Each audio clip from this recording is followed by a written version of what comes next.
वह एक फव्वारे में होश में आता है, ठीक मैजिक एकेडमी के सामने। समझने से पहले कि वह यहाँ कैसे पहुंचा, कुछ बुलीज उसकी तरफ ध्यान देते हैं। वे हंसते हैं, ये देखकर कि वह पंचिंग बैग की तरह कितना अच्छा लग रहा है। वह उनसे पूछने की कोशिश करता है कि वे कौन हैं, लेकिन इससे उनका लीडर और चिढ़ जाता है। वह लायन के बाल पकड़कर उसे फव्वारे के और अंदर घसीट लेता है। तभी लियोन समझ जाता है कि क्या हो रहा है। वह अपनी वाटर मैजिक इस्तेमाल करता है और बुलीज को उड़ा देता है। मुख्य बुली समझ नहीं पाता कि यह लूजर अचानक इतना स्ट्रांग कैसे हो गया। जब लियोन फव्वारे से बाहर निकलता है, उसकी प्रेजेंस ही उन्हें डरा देती है और वे भाग जाते हैं। आखिर ऐसा ही होना था। आखिर इतिहास का सबसे शक्तिशाली आर्चमेज एक स्टूडेंट के शरीर में आ चुका था। लियोन क्लाइन अपने युग का हीरो था, जिसने डीमन किंग बेल्फर को हराकर अननोन ओरिजिन के किंगडम में शांति लाई थी। उस दिन पूरे रेल्म ने उसके नाम के नारे लगाए थे। ऐसा लगता था कि अब उसके रिटायरमेंट का समय आ गया है। प्रिंसेस सैरा जैसी खूबसूरत महिला से शादी करके शांत जीवन जीने का वक्त। लेकिन किस्मत को कुछ और ही मंजूर था। किंग ने उसे एक आखिरी मिशन सौंपा, एक फाइनल असाइनमेंट जो उसके हीरो सफर का अंत होने वाला था। खबर थी कि एक केव में मॉन्स्टर्स छिपे हैं, डीमन किंग की आर्मी के आखिरी रेमनेंट्स। किंग चाहता था कि वह उस कैवर्न की जांच करे और पॉजिटिव रिजल्ट्स के साथ लौटे, क्योंकि अब तक जो भी वहां गया था हार कर लौटा था। डीमन किंग स्लेयर से सबको बड़ी उम्मीदें थीं। लियोन जानता था कि उसे क्या करना है। जिन लोगों से वह प्यार करता था, उन्हें खतरे में वह नहीं देख सकता था। बच्चों के लिए, उन ऑर्फन्स के लिए जो उसे अपना रोल मॉडल मानते थे, उसे डीमन किंग के बचे हुए अंशों को मिटाना ही था। बिना किसी शक के उसने यह काम स्वीकार कर लिया। उसका मार्गदर्शन करने के लिए प्रिंस शार्क को चुना गया। जाने का दिन आया और प्रिंस शार्क उसे करप्ट केव में ले गया। अंदर गहराई में पहुंचते ही प्रिंस शार्क ने अपनी असली मंशा दिखा दी और पीछे से वार किया। हथियार में लीथल पॉइजन लगा था, जिससे लायन की मौत तय थी। प्रिंस शार्क हमेशा लियोन को अपनी अथॉरिटी और एब्सोल्यूट पावर के लिए खतरा मानता था। उसे लगता था कि लियोन उसकी लड़की क्वीन सेरा को भी छीन रहा है, लेकिन लियोन का ऐसा कोई इरादा नहीं था। न उसे पॉलिटिक्स चाहिए थी, न पावर। वह बस लोगों से, खासकर उन ऑर्फन बच्चों से सच्चा प्यार करता था। हकीकत यह थी कि इस घटिया इंसान ने उन बच्चों को पहले ही मार डाला था, ताकि लियोन की इच्छा को आगे बढ़ाने वाला कोई न बचे। यह इतना नीच था कि इसे डेविल कहना भी डेविल का अपमान होता। उसने लियोन को कैवर्न की गहराई में लात मार दी, उसे पॉइजन से तड़प तड़प कर मरने के लिए छोड़ दिया। लेकिन लियोन गिरने के बाद भी जिंदा बच गया और खुद को अर्थ की गहराई में पाया। तभी एक रहस्यमयी स्केलेटन क्रीचर सामने आया,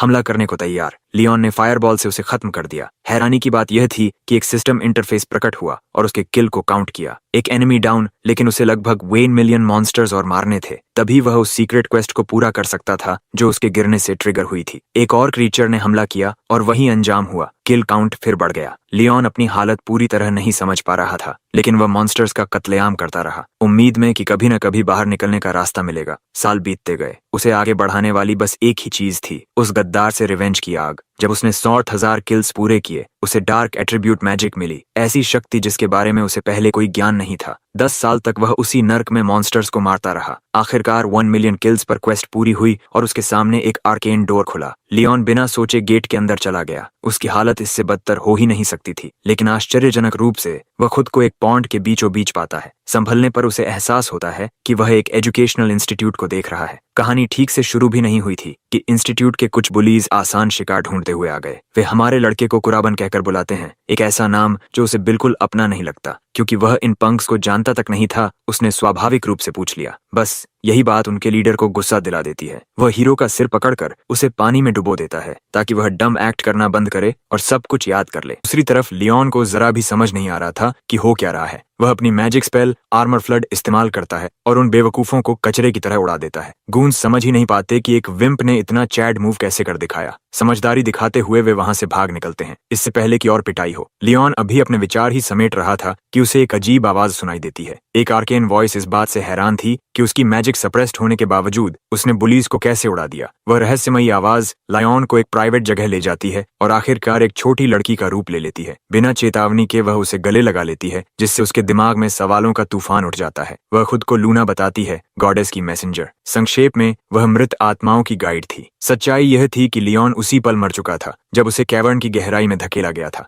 जिस दुनिया में वह अब जी रहा था वह उसकी पुरानी दुनिया से बिल्कुल अलग थी, और जिस शरीर में वह था वह कुराबन नाम के लड़के का था जो इसी दुनिया का निवासी था। लियोन सब कुछ पचाने के लिए एक पल लेता है और फिर पूछता है कि उसे यहाँ क्यों लाया गया। जवाब मिलने ही वाला होता है कि उनके सामने एक विशाल गेट प्रकट हो जाता है। इसे पार करने पर सच्चाई सामने आएगी। गेट के उस पार एक बंजर जमीन है और ठीक सामने खड़ा है ग्रैंडोरस। ये वही मॉन्स्टर था जो कभी डीमन लॉर्ड बेल्फार की सेवा करता था। इसे देखते ही हमारे लड़के की रूह कांप जाती है। ये कोई साधारण मॉन्स्टर नहीं था। पहले इसे हराने में उसे 3 दिन लगे थे, लेकिन लूना उसे भरोसा दिलाती है कि उसकी नई मैजिक पावर्स के साथ यह लड़ाई बच्चों का खेल होगी। तभी लियोन को डार्क एट्रीब्यूट मैजिक याद आती है जो उसे उस सीक्रेट क्वेस्ट के दौरान मिली थी। बीस्ट बेरहमी से हमला करता है। लियोन बिना झिझके डार्कनेस को छूता है। उसकी घूमती डार्क मैजिक मॉन्स्टर की मैजिक बैरियर तोड़ देती है और फिर वह डेडली डार्क क्लॉज से उसका गला दबा देता है। बस वही एक टेक्निक उस ताकतवर क्रीचर की जान लेने के लिए काफी होती है। लूना खुशी से नाच उठती है यह देखकर कि मॉन्स्टर वन शॉट हो गया। लियोन खुद भी अपनी छिपी पोटेंशियल देखकर दंग रह जाता है। उसकी जिज्ञासा और बढ़ जाती है और वह लूना से सच्चाई उगलने को कहता है। थोड़ी देर बाद सब साफ होता है। डीमन किंग बेल्फार इस दुनिया में भी आने वाला है। पहले जो गेट बना था वह डीमन किंग के प्रभाव से बना था। अगर उसे रोका नहीं गया तो मॉन्स्टर्स के साथ यह दुनिया विनाश में डूब सकती है।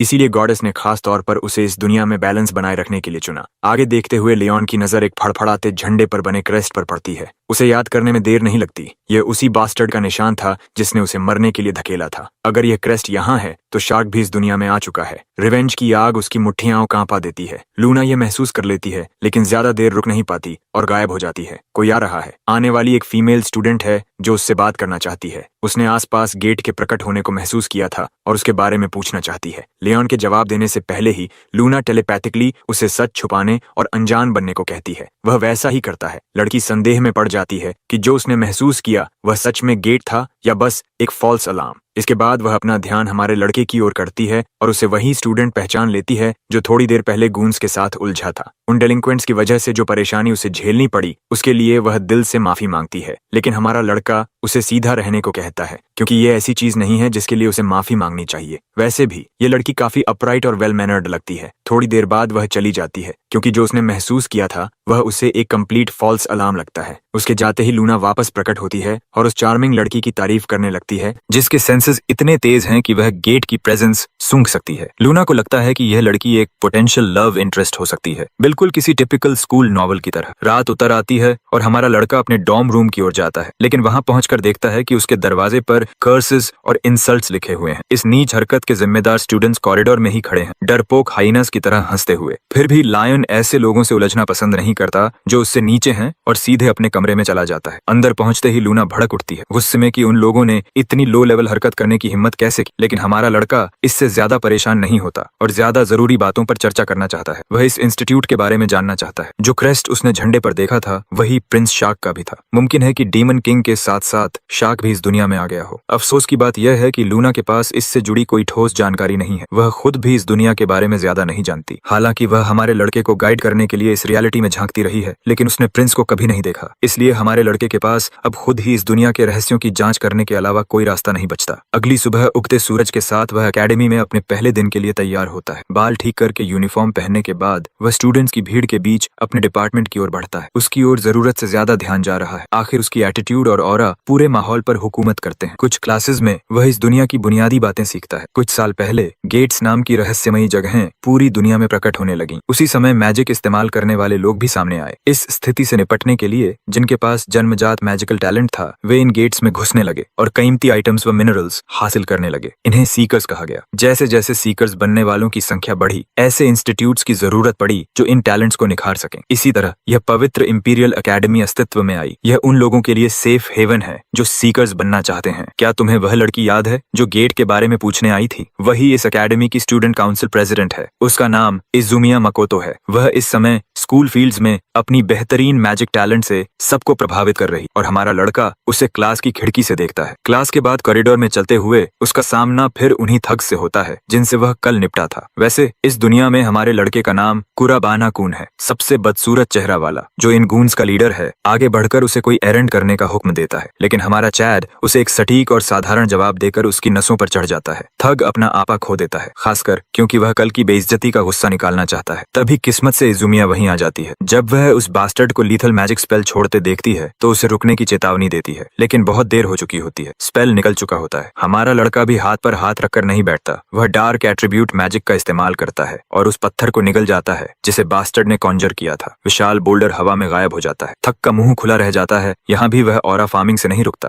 बिना किसी परवाह के वह उस चंप के पास से गुजर जाता है, काउंसिल प्रेसिडेंट को भी नजरअंदाज करते हुए। क्लासेस के बाद कुरुबाने अपने डॉर्मेट्री लौटता है, जहां उसे उसी स्कमबैग की तरफ से एक थ्रेट नोट मिलता है। उसमें उसे ट्रेनिंग ग्राउंड्स में मिलने का हुक्म दिया गया होता है। लूना उसे सलाह देती है कि वह इस इडियट को नजरअंदाज कर दे, लेकिन कुराबाइन उसे वही देने को तैयार है जिसकी वह मांग कर रहा है। इससे उसके रास्ते की रुकावटें भी कम होंगी। यह सुनकर लूना जोश में आ जाती है, उस मेनेस से निपटने को तैयार। रात में हमारा लड़का ट्रेनिंग ग्राउंड में उन्हीं थग से मिलता है जैसा वे चाहते थे। लीडर अपने गूंज को स्टैंड बाय पर रखता है क्योंकि वह 1-on-1 फेयर ड्यूएल चाहता है। उम्मीद के मुताबिक वह बास्टर्ड अपनी सिग्नेचर एनिमे हंसी हंसता है, सोचते हुए कि कंट्रोल उसी के हाथ में है। दूसरी ओर हमारा लड़का शांत रहता है और इस क्लाउन को बिना समय गंवाए आगे बढ़ने की चुनौती देता है। कुराबाइन की यह बेखौफी बास्टर्ड की नसों पर चढ़ जाती है। फेयर ड्यूएल की बात करने के बावजूद वह अपने शब्दों का सम्मान नहीं करता और गूंज को हमला करने का आदेश दे देता है। बेखबर गूंज बिना सोचे अपनी मौत की ओर दौड़ पड़ते हैं। यह स्लाइमी लीडर झूठे फेयर फाइट पर खुद को बहुत चालाक समझता है, लेकिन हमारा लड़का बिल्कुल परेशान नहीं होता। उसके लिए तो एक साथ 100 बास्टर्ड भी आ जाएं, कोई फर्क नहीं पड़ता। हाथ के हल्के से इशारे पर वह डार्क एट्रीब्यूट मैजिक से डिनायल मिरर नाम की टेक्निक इस्तेमाल करता है। इससे उनके हमले उन्हीं पर लौट जाते हैं। एक ही स्पेल इन सबको कंपटीशन से बाहर करने के लिए काफी होती है। गैंग लीडर का जबड़ा खुला रह जाता है। उसे एहसास हो जाता है कि उसने हमारे लड़के को चिढ़ाकर बहुत बड़ी गलती कर दी है और हमारा लड़का पीछे से स्नीक अटैक करने वालों को माफ करने के मूड में बिल्कुल नहीं है। लीडर को अंदाजा ही नहीं कि वह किस मुसीबत में फंस चुका है। इस दुनिया में मैजिक 4 एट्रीब्यूट्स में बांटी है, विंड, वाटर, फायर और अर्थ, लेकिन हमारे लड़के की मैजिक इनमें से किसी में नहीं आती। बुली यह सोचकर मानसिक रूप से टूटने लगता है कि जो कुरुबाने कभी यूजलेस था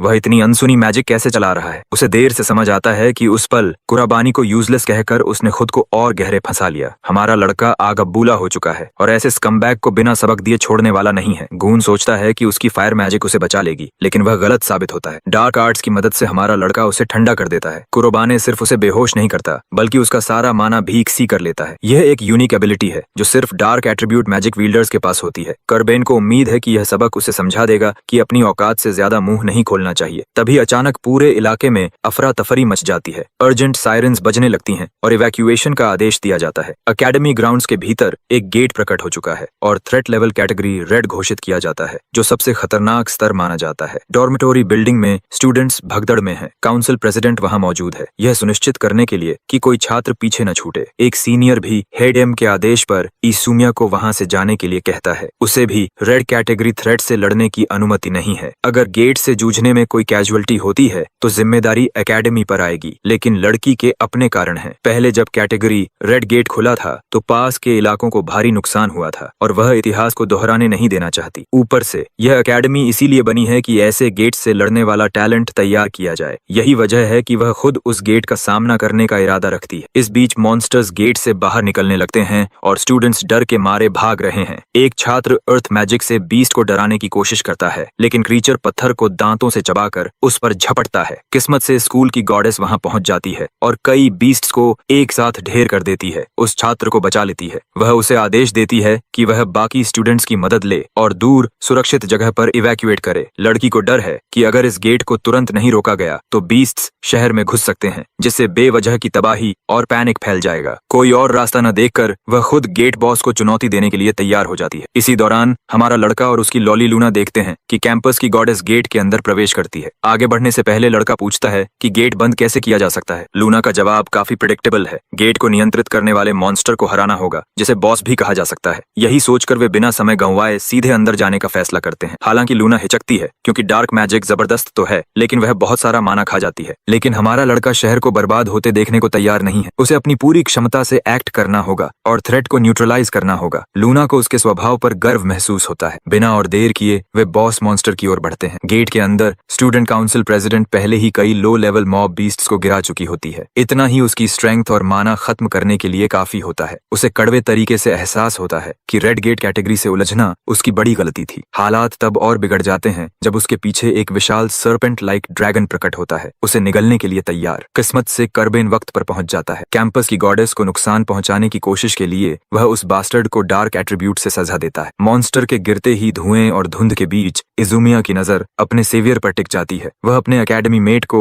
एक ही वार में क्रीचर को खत्म करते देख स्टार रख हो जाती है। वह उसका धन्यवाद करती है और लूना खुश होती है कि वे समय पर पहुंच गए। कुराबाने राहत महसूस करता है कि वह सेफ है, लेकिन उसके दिमाग में सबसे ज्यादा वही मैजिक घूम रही होती है जो उसने अभी इस्तेमाल की थी। वह सोचने लगती है कि आखिर वह लड़का है कौन, लेकिन हमारा नॉनचलांट किंग उसे याद दिलाता है कि पहले गेट बंद करना जरूरी है, क्योंकि वह इसी मिशन के लिए यहाँ आई थी। इजुमिया को अपना असली मकसद याद आता है और वह सहमत हो जाती है। फिर भी उसके मन में कुराबानी रेन को ऑर्डिनरी स्टूडेंट मानना मुश्किल है। आखिर एकेडमी की मॉक बैटल्स में वह डेड लास्ट रहा था, यानी सबसे खराब ग्रेड्स, और अब वह प्राइम माइक टाइसन की तरह मूव कर रहा है, खासकर उस अजीब मैजिक टाइप के साथ। दोनों आगे बढ़ते हैं गेट क्लियर करने और बॉस मॉन्स्टर को ढूंढने के लिए। रास्ते में मॉन्स्टर्स का झुंड सामने आता है। इजुमिया aqua prison स्पेल चलाती है, उन्हें नीले वॉर्टेक्स में कैद कर देती है, घूमती हुई पानी की फ्लोटिंग स्फीयर में। लूना भी मानती है कि यह स्टूडेंट प्रेसिडेंट अपनी कैलिबर के हिसाब से काफी स्ट्रांग है, जो हमारे लड़के को पसंद आता है। इंपीरियल एकेडमी की टॉप इवेल्युएटेड कैंडिडेट होने के मुताबिक तभी जमीन फटती है और स्कल्प्टेड बॉडी वाला एक टाइटैनिक गोलम उन्हें कुचलने आता है। हमारा लड़का वार से बचता है और डार्क एट्रीब्यूट मैजिक से पलटवार करता है। कुराबानी इस बार ब्लाइंड एज कास्ट करता है, एक शक्तिशाली बीम स्ट्राइक जो गोलम को एक ही ब्लास्ट में मिटा देता है। इजुमिया हैरान रह जाती है। मॉन्स्टर को टुकड़ों में बिखरते देख उसे एहसास होता है कि यह आदमी किसी लेजेंड की तरह लड़ रहा है। बात सिर्फ यूनिक मैजिक की नहीं है, बल्कि हर स्पेल का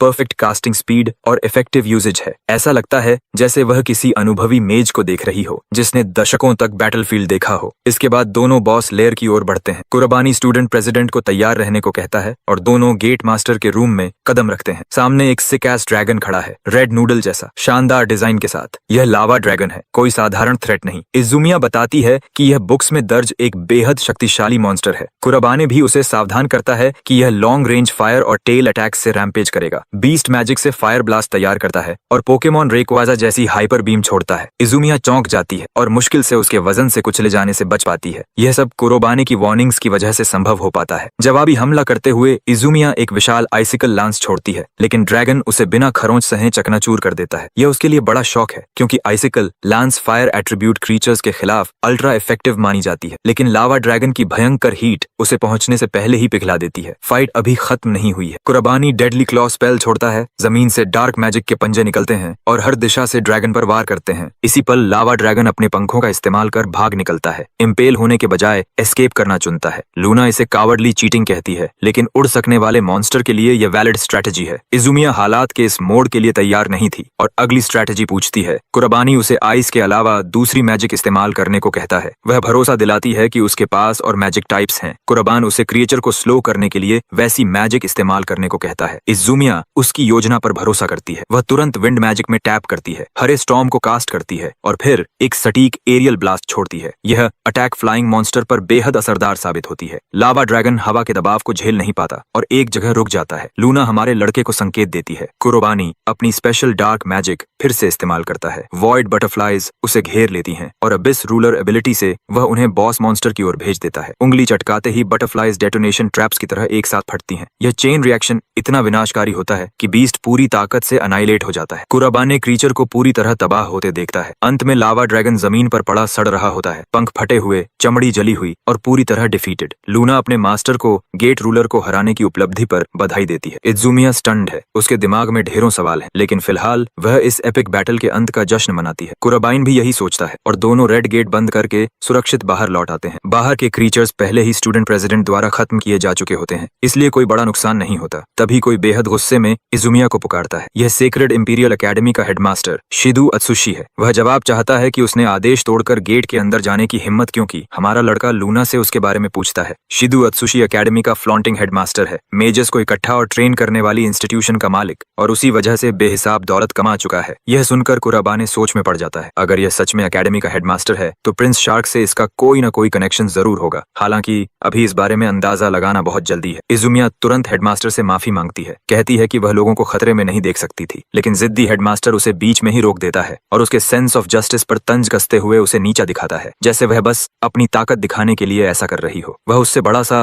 व्हाट इफ सवाल करता है, पूछता है कि अगर हालात बिगड़ जाते तो क्या होता। उसकी तरफ से हमारे लड़के की मदद करते हुए वह विनम्रता से कहता है कि हेडमास्टर कम से कम स्टूडेंट प्रेसिडेंट के साहसी काम के लिए कुछ एनकरेजिंग वर्ड्स तो बोल सकता था। शिदू पूछता है कि यह नया बच्चा कौन है और याद दिलाता है कि उसे उनकी बातचीत में दखल देने का कोई हक नहीं, लेकिन स्टूडेंट प्रेसिडेंट हमारे लड़के का बचाव करती है, जोर देकर कहती है कि यही आउटसाइडर हाईएस्ट डिफिकल्टी गेट बंद करने की वजह बना। यह सुनकर शिदू की आंखों में दिलचस्पी चमकती है, फिर वह जोर से हंस पड़ता है जैसे ही उसे याद आता है कि कुर्बान रेन उसकी एकेडमी का सबसे लोएस्ट रैंक्ड बफून है। इस बेतुकी बात पर यकीन न करते हुए वह मुड़कर जाने लगता है। तभी इजुमिया उसका ध्यान खींचती है। शिदू कहता है कि एकेडमी का सबसे घटिया student highest difficulty category gate बंद नहीं कर सकता। वह इसे अपने स्टूडेंट्स की बनाई हुई एक रिडिकुलस ब्लफ मान लेता है। यह कहकर वह अपने एस्कॉर्ट के साथ चला जाता है और हमारा लड़का सोच में डूबा रह जाता है। कुरोबाई समझ जाता है कि शाक का इससे जुड़ाव हो या न हो, उसे हेडियम की पहचान और गहराई से जांचनी होगी। डॉर्म्स लौटकर वह आखिरकार राहत की सांस लेता है। लूना हेडियम के घमंडी व्यवहार पर रैंट कर रही होती है, लेकिन यह बस इस बात का सबूत है कि कुरोबेन रेन की जिंदगी इस स्कूल में कितनी खराब रही होगी। गॉडेस की मैसेंजर को इजुमिया काफी इंप्रेसिव लगती है। तभी वह हमारे लड़के को कुछ पढ़ते दिखती है। कुरोबाने असल में कुरोबाने की डायरी के नोट्स देख रहा होता है, हेडमास्टर के बारे में कोई कॉन्टेक्स्ट क्लू ढूंढने के लिए। यह प्राइवेसी इन्वेजन है, लेकिन जरूरी है। जिस दिन लेओन ने कुरोबाने के शरीर में प्रवेश किया था, उसे एहसास हो गया था कि यह बच्चा जिंदगी से हार मान चुका था। अब जर्नल पढ़ना शुरू होता है। बुलिंग झेल चुका वह लड़का टूट चुका था। वह सीकर बनना चाहता था, सिर्फ अपनी बेबी सिस्टर के मेडिकल फीस के लिए पैसे जुटाने को। लेकिन उसे यह समझ आ गया कि उसमें मैजिक की कोई टैलेंट नहीं है। यही कमी उसकी जिंदगी की पहचान बन गई। लोग उसे कुत्ते की तरह ट्रीट करते थे, नोट्स छोड़कर डराते थे, क्लास के दौरान और बाद में। उसे इतनी बेरहमी से पीटा गया कि एंथनी जोशुआ द्वारा जेक पॉल को नॉकआउट करने से भी ज्यादा बुरा हाल था। हर दिन लिटरल हेल बन चुका था और वह इस टॉर्चर से निकल नहीं पा रहा था। उसकी आखिरी लिखी पंक्तियां उसकी फ्रस्ट्रेशन बयां करती हैं। वह रो पड़ा था, उसके आंसू उस नोट में जमे हुए थे। यह सब पढ़कर लूना समझ जाती है कि कुराबानित अंदर से बुरी तरह हिल चुका है। वह चांद की तरफ देखता है और ऐलान करता है कि उस जिंदगी के लिए जस्टिस करेगा जो इस बेचारे लड़के ने झेली। उधर अपने ऑफिस में शीदू हमारे लड़के की फाइल पढ़ रहा होता है और लोएस्ट इवैल्यूएशन देखकर उसे नीचा दिखाना आसान पाता है। हेडमास्टर को यह अजीब तरह से इंप्रेसिव लगता है कि यह फेलियर समझ नहीं पा रहा कि उसे कितनी आसानी से एकेडमी से निकाल दिया जा सकता है। अगले सीन में स्नो बनी का शावर सीक्वेंस आता है। वह हमारे लड़के के बारे में सोच रही होती है। कुरोबेन supposed to be lowest ranked student है, फिर भी सब कुछ गड़बड़ लग रहा है। हाल की चेंजेस कुछ और ही कहानी सुना रही हैं और उसे अपनी इस फीलिंग पर उतना ही भरोसा है जितना अपने बोडोनार्डन्स की राउंडनेस पर। अगले दिन हमारे लड़के को वाइस प्रेसिडेंट नारुसे शुया एक प्राइवेट कॉन्वर्सेशन के लिए बुलाता है। यह नर्ड उसे 1-on-1 ले जाता है और कल प्रेसिडेंट वइजुमिया के साथ जो हुआ उसे याद दिलाता है। वाइस प्रेसिडेंट हमारे लड़के की इंटेंशंस पर सवाल उठाता है, जानना चाहता है कि क्या वह गेट के अंदर ज्यादा लूट पाने में दिलचस्पी रखता था। उसे आयुमिया से पता है कि उसने मदद की, लेकिन वह इसे उसे बचाने की बनाई गई कहानी मानता है। नारुसे उसे हीरो बनने की कोशिश करने और स्टूडेंट प्रेसिडेंट के लिए परेशानी खड़ी करने पर फटकारता है। लूना भी इस 4 आइज पर भड़क जाती है, जो यूनिवर्सिटी ऑफ यापोलॉजी से ग्रेजुएट लगता है। कुरोबाने साफ करता है कि उसने गेट बंद करने में मदद की थी। नारुसे हंसता है, याद दिलाता है कि वह कभी एक मॉक बैटल भी नहीं जीत पाया। उसके लिए यह सब झूठ के अलावा कुछ नहीं है और वह एक शब्द पर भी भरोसा नहीं करता। तभी आयुमिया वहां आ जाती है। वह असल में हमारे लड़के से बात करने के लिए ही उसे ढूंढ रही थी। अब जब वह आ चुकी होती है, नारुसे बातचीत खत्म कर देता है और आदेश देता है कि अगली बार स्टूडेंट काउंसिल को ही सब संभालने दिया जाए। इजुमिया को वह उसी दोपहर डिस्कशन के लिए बुलाता है। उसे जाते देख इयुमिया पूछती है कि क्या 4 आइज ने फिर से हमारे लड़के से कुछ उल्टा सीधा कहा, लेकिन कुरोबेन बिल्कुल चिल रहता है। उस आदमी को एक फ्लाइंग भी न देते हुए बस पूछता है कि वह उसे क्यों ढूंढ रही थी। पता चलता है कि एकेडमी का हेडमास्टर अब उससे बात करना चाहता है। कुरोबाने सीधे शिदू के ऑफिस में जाता है, जहां वह उनकी तरफ देखे बिना पोज बनाए बैठा होता है।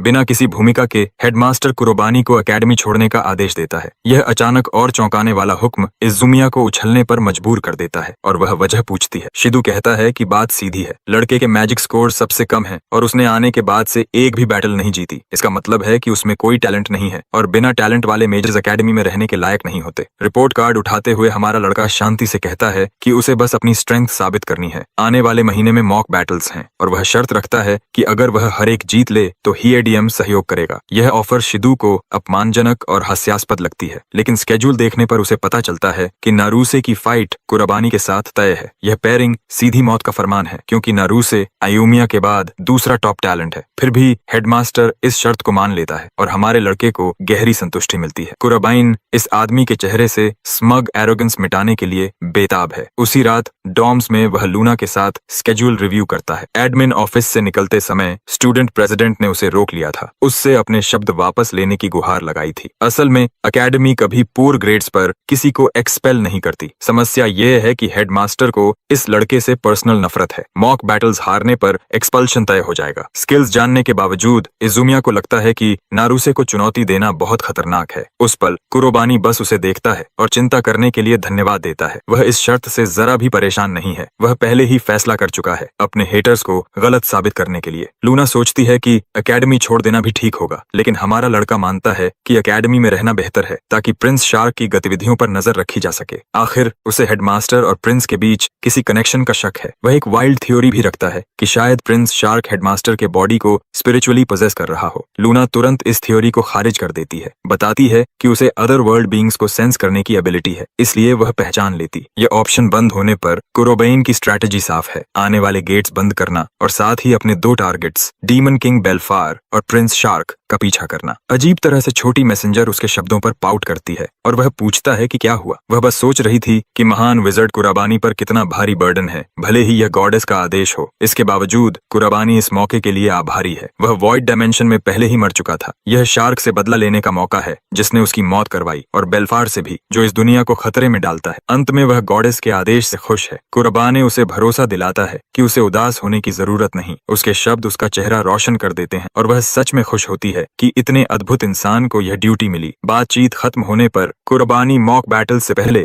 थोड़ा आराम करना चाहता है। छोटी लड़की उत्साह से चिल्लाती है, घोषणा करती है कि वह सबको दिखाएगा कि बॉस कौन है। अंदर ही अंदर वह भी दिल से चाहती है कि कुर्बानी की सारी इच्छाएं पूरी हों। अगला दिन आता है और बैटल ग्राउंड्स में कंटेस्टेंट्स जमा हो जाते हैं। ब्रो का पहला ओपोनेंट एक और क्लाउन है जो एकेडमी के वर्स्ट स्टूडेंट से लड़ने में ही खुश है। स्टैंड्स में बैठे दर्शक दूसरे लड़के को चीयर कर रहे हैं और कुर्बानी पर तरस खा रहे हैं, लेकिन फाइट शुरू होते ही हमारा लड़का सारी चैटर को इग्नोर कर देता है। कुरोबेन का ओपोनेंट डेयरिंग विंड स्ट्राइक से शुरुआत करता है, हरे रंग की बीम फेंकता है। अटैक लगते ही हमारा लड़का गायब हो जाता है, जैसे इम्पैक्ट पर इवेपोरेट हो गया हो। क्लाउन समझता है कि वह इतना पावरफुल है कि सामने वाला एक बार भी नहीं झेल पाया। तभी कुराबानी भूत की तरह उसके ठीक पीछे प्रकट होता है। अर्थ स्पेल तैयार करके कुराबानी रॉक ब्लास्ट से पत्थर उसके शरीर पर बरसा देता है। स्पेल के अंत तक ब्रो यामचा पोज में पड़ा होता है और हमारे लड़के को फर्स्ट मैच का विजेता घोषित कर दिया जाता है। यह ओवरवेलमिंग विक्ट्री स्पेक्टेटर्स को स्टन कर देती है। सब गॉसिप करने लगते हैं कि एकेडमी का वर्स्ट स्टूडेंट उससे कहीं बेहतर किसी को कैसे हरा गया। इजुमेया प्राउड गर्लफ्रेंड जैसी लगती है, जबकि नारुसे पिस्ट हेटर की तरह देख रहा होता है। लूना बताती है कि इन एमेचर्स को हराने के लिए उसे डार्क एट्रीब्यूट मैजिक की जरूरत भी नहीं है। यही तो अदर डायमेंशन के विजर्ड की खासियत है। लूना थ्रिल्ड है कि वह इन वीकलिंग्स के खिलाफ सिटी वाइड फेट चला रहा है। स्लॉटर जारी रहता है। कुराबानी एक के बाद एक लड़कों को उन्हीं स्पेल्स से गिराता है, कुछ तो सीधे सरेंडर कर देते हैं। उसकी जीतों की स्प्री हेडमास्टर को ऑलमोस्ट हार्ट अटैक दे देती है। प्रो समझ नहीं पा रहा कि एकेडमी का डम्बेस्ट किड विनिंग स्ट्रीक पर कैसे है। एक पल को उसे लगता है कि शायद इस लड़के ने सच में रेड गेट बंद किया था, लेकिन फिर वह खुद को गैसलाइट कर लेता है और उस सोच को नकार देता है। नारुसे उसके डोर पर नॉक करता है। हेडमास्टर उसे पर्सनल मीटिंग के लिए बुलाता है। शिदू समझाता है कि मॉक बैटल्स में नारुसे का सामना अंडरडॉग से होगा। वह वाइस स्टूडेंट प्रेसिडेंट को आदेश देता है कि वह अपनी एब्सोल्यूट टॉप स्ट्रेंथ इस्तेमाल करे और एक सेकंड के लिए भी केयरलेस न हो। दिलचस्प बात यह है कि नारुसे के पास पहले से प्लान है। कुरोबाइन की सारी फाइट्स देखने पर उसने सिर्फ अर्थ मैजिक ही इस्तेमाल होते देखा है। नारुसे दावा करता है कि स्किल के मामले में वह उससे कहीं ऊपर है, जो हेडमास्टर को बहुत पसंद आता है। कंफर्मेशन पाकर ब्रो खुश हो जाता है और मीटिंग खत्म कर देता है। बाहर निकलते समय नारुसे अपने ख्यालों में डूब जाता है। उसे लगता है कि हेडमास्टर कुछ ज्यादा ही कॉशियस है, जैसे आने वाले ओपोनेंट में कुछ वाकई खतरनाक हो। फिर भी उसका ईगो इतना बड़ा है कि उसे हारने की कोई संभावना नहीं दिखती। सीन वापस हमारे लड़के की जीतों पर लौटता है। इस पॉइंट तक सब उसे ग्लेज कर रहे हैं। हैटर्स को फैंस में बदलने की डेफिनेशन यही है। लोग सोच रहे हैं कि इसमें अचानक क्या बदल गया। कुराबानी जानता है कि वह अच्छा कर रहा है। इजुमिया उसे पानी देती है और याद दिलाती है कि टोटल फ्रीडम पाने से पहले बस एक फाइनल पुश बाकी है। वहीं फोर आइज पास खड़ा उनकी बात सुन रहा होता है। आखिर अनाउंसर इवेंट के मेन डिश का ऐलान करता है। कुराबान और वाइस प्रेसिडेंट नारुसे के बीच मॉक बैटल। दोनों फाइटर्स आमने सामने आते हैं। टॉक शुरू होती है। नारुसे सलाह देता है कि हाल की जीतों के बाद ज्यादा कॉकी न हो। हमारा लड़का कूल रहते हुए जवाब देता है कि उसे बस जीत से मतलब है। नारुसे सोचता है कि वह एसेन एनर्जी पर है और हार नहीं सकता क्योंकि उसने सब कुछ देख लिया है, लेकिन हमारा लड़का अपनी जीत को भविष्य की तरह सेट इन स्टोन बता देता है। फोर आइज हिम्मत जुटाकर कसम खाता है कि वह इस फैसले पर उसे पछताने पर मजबूर कर देगा। माहौल टेंस हो जाता है और फाइनल फाइट शुरू होते ही सबकी निगाहें मैदान पर टिक जाती हैं। फोर आइज की कॉन्फिडेंस उसके ही दिमाग में छेद कर रही होती है, क्योंकि बॉटम रैंकर का सबको धो देना उसके लिए माइंड बॉगलिंग है। वह सोचने लगता है कि कहीं कुराबान ने शुरू से ही अपनी असली ताकत छुपाकर विनिंग स्ट्रीक जमा करने की प्लानिंग तो नहीं की। ओपोनेंट ने जो भी 4000 IQ स्ट्रैटेजी पकाई हो, नारुसे उसे कुचल देने पर तुला हुआ है। वह शुरुआत करता है high ranking wind magic magic के एक्टिवेशन से बो एंड एरो को कास्ट करते हुए लाइटनिंग शॉट स्पेल तैयार करता है। बो छोड़ते ही 3 थंडरस एरोज तूफान की तरह निकलते हैं, सीधे कुरोबाने की दिशा में ब्लिट्स करते हुए। सही प्रतिक्रिया देते हुए हमारा लड़का अपना हाथ जमीन पर रखता है और एक विशाल क्ले वॉल समन करता है परफेक्ट डिफेंस के लिए। उस दीवार का शियर साइज उसके ओपोनेंट को चौंका देता है, क्योंकि उसका हाई रैंकिंग स्पेल भी दीवार से टकराकर उछल जाता है और कोई डैमेज नहीं करता। दीवार पिघल जाती है और उसी के साथ नारुसे का कॉन्फिडेंस भी, जो समझ ही नहीं पाता कि पहले कास्ट करने के बावजूद वह हिट क्यों नहीं कर सका। ऑडियंस अब पूरी तरह हिल चुकी है। स्टंट की कुराबाइन वाइस प्रेसिडेंट को काउंटर कर पा रहा है। एम्बैरेस्ड नारुसे खुद को संभालने की कोशिश करता है, यह याद दिलाते हुए कि उसका ओपोनेंट अर्थ मैजिक के अलावा कुछ नहीं चला सकता।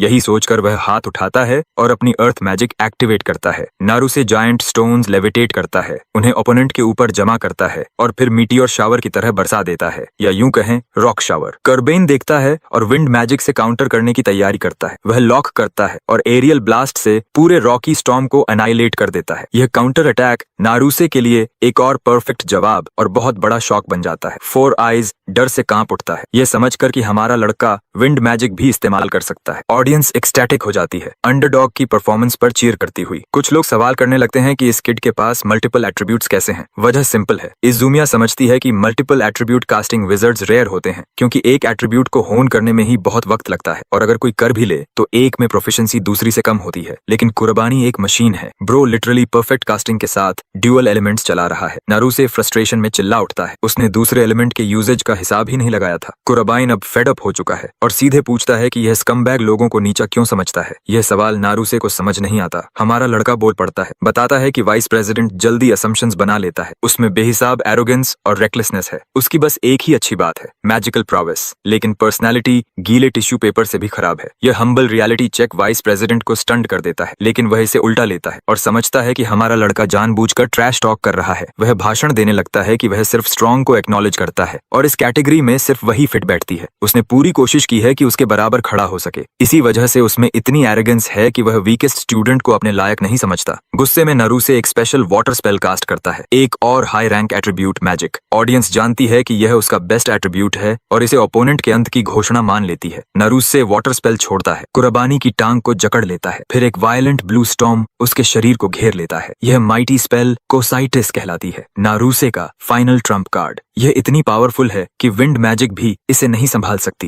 अर्थ मैजिक भी नहीं। वाइस प्रेसिडेंट अपनी जीत मान लेता है। कुर्बान को आइस में सील्ड देख जैसे वह एवेटार का एंग हो। फर्क बस इतना है कि फायर नेशन भीतर से हमला कर देती है। फोर आइज फिर से हक्का बक्का रह जाता है। आइसिकल केज में दरारें पड़ने लगती हैं और नारुसे की जीत की सारी उम्मीदें भी आइस सीरिंग फ्लेम्स से टूट जाती है। वीकेस्ट स्टूडेंट से तीसरे एट्रीब्यूट का खुलासा, लेकिन यहीं खत्म नहीं। कुर्बानी साबित करता है कि वह और टाइप्स भी कास्ट कर सकता है। वह आइस इकट्ठा कर एक विशाल बोल्डर बनाता है, फिर अपनी ताकत से उसे कुचल देता है। फ्रैगमेंट्स अरीना में चारों तरफ बिखर जाते हैं और जमीन पर नारुसे के आसपास गिरते हैं। वाइड रेंज अटैक उसे कम डैमेज देता है, क्योंकि ज्यादातर टुकड़े उसे छूकर निकल जाते हैं। आइस स्टॉर्म के अंत तक वाइस प्रेसिडेंट घुटनों पर आ जाता है, बिल्कुल गुड बॉय की तरह, बिना किसी डिफेंस के। कॉर्बेन अपने विक्टिम पर टावरिंग रहता है और क्लाउन को भविष्य के लिए एक ही सलाह देता है। वह नारुसे से कहता है कि स्ट्रेंथ पाने का एकमात्र रास्ता है आगे देखना, लेकिन ऐसा करने पर भी वह अपनी लिमिट से आगे नहीं जा पाता। सीधे शब्दों में कहें तो हमारे लड़के ने सबसे शालीन कर्ब स्टॉर्म ट्रैश टॉक कर दिया था। आखिर में नारुसे वही सवाल पूछता है जो सबके मन में है,